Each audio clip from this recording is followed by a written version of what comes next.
บินสุวรรณภูมิเลยพี่น้องนอนหลายโอ้โหโอ้นี่เราพี่น้องกำลังสิขึ้น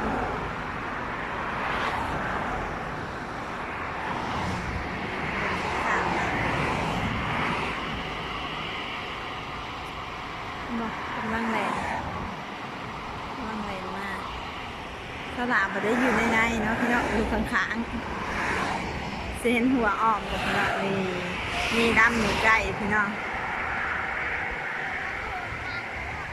มีใกล้ๆผู้ตัวนางกำลังสิมานี่ย่นใหญ่พี่น้องย่นใหญ่ เบิ่งย่นเด้อเบิ่งย่นเด้อ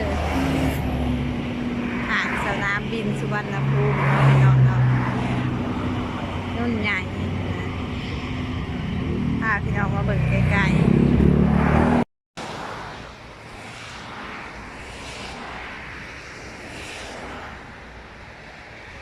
สบายดีเนาะพี่น้องแม่เบิ่งสลาพาเบิ่งย่นพี่น้องนี่เห็นบ่พี่น้องจะนายใจดีพามาเที่ยวมาจากระยองเนาะพี่น้องเลยแวะมาเบิ่งยนต์มันกำลังเตรียมตัวสิขึ้นเนาะพี่น้องกำลังเตรียมตัวสิบินขึ้นนั่นต้นนามาเลยพี่น้องแล่นไว้ๆนะนี่พี่น้องตัวนี้มันสิบินเลยพี่น้องตลาดแซ่เบิ่งตัวนี้กำลังสิบิน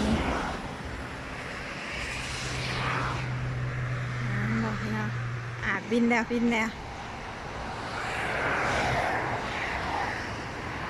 ินขึ้นแล้วย้อนพี่น้องย้อนตัวนี้บินขึ้นแล้วนะ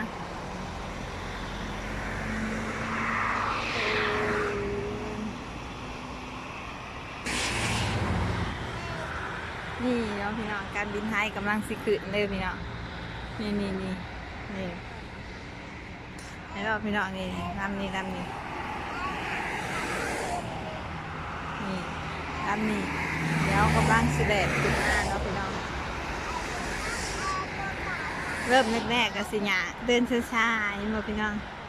เดินไปช้าๆเดินไปชมพูนเดินไปพูดแต่ก็หันหัวมาแล้วก็แล่นไว้แล้วก็สิขึ้นเนาะพี่น้องเอาล่ะมายนสิตื่นเต้นให้จังหน่อยบ่เคยขึ้นเนาะพี่น้องเนาะเคยแต่เห็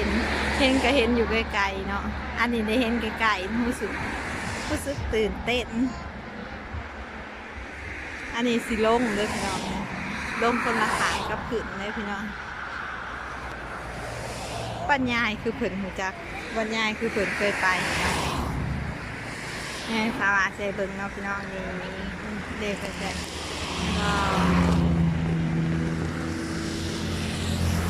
แดดซ่าๆแล้วพี่น้องแดดซ่านี่ลำนี้สิขึ้นอีกแล้วพี่น้องนี่ตลาดในเบิ่งลำนี้สิขึ้นอีกแล้วนี่บอกพี่น้องแดดไวๆกำลังวอร์มเนาะพี่น้องกำลังวอร์มกำลังสิขึ้นขึ้นแล้วขึ้นแล้ว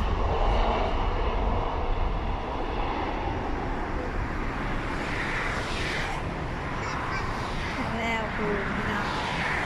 การบินไทยสุดแล้ว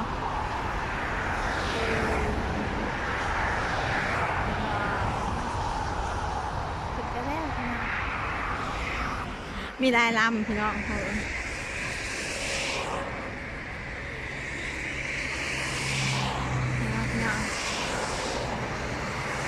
นี่2 3 4 5นี่เป็น10กำลังวอร์มเนาะพี่น้องแดดไปแล้วก็หันหัวมาก็แดดไว้แล้วก็สิขึ้นมาแล้วก็ทางพี่เนาะเพิ่นสิว่าเครื่องบินบ้านสลาสิว่าย่นหน่อยย่นใหญ่เพิ่นย่นมักปินเพิ่นพี่น้อง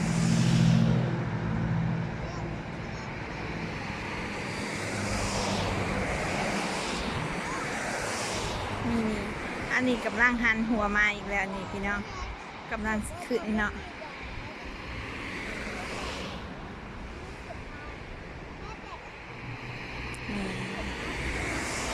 นี่กำลังแลนขึ้นแล้วพี่น้อง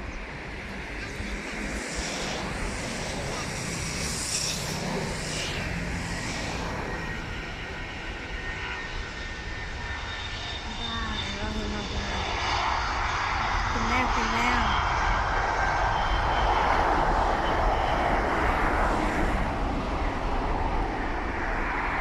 ค่ะสลาพามาถ่ายเบิ่งอันนั้นเนาะพี่น้องขางสนามบินสุวรรณภูมิเด้อพี่น้องพูดขึ้นแล้วพี่น้องอันหัวขึ้นแล้ว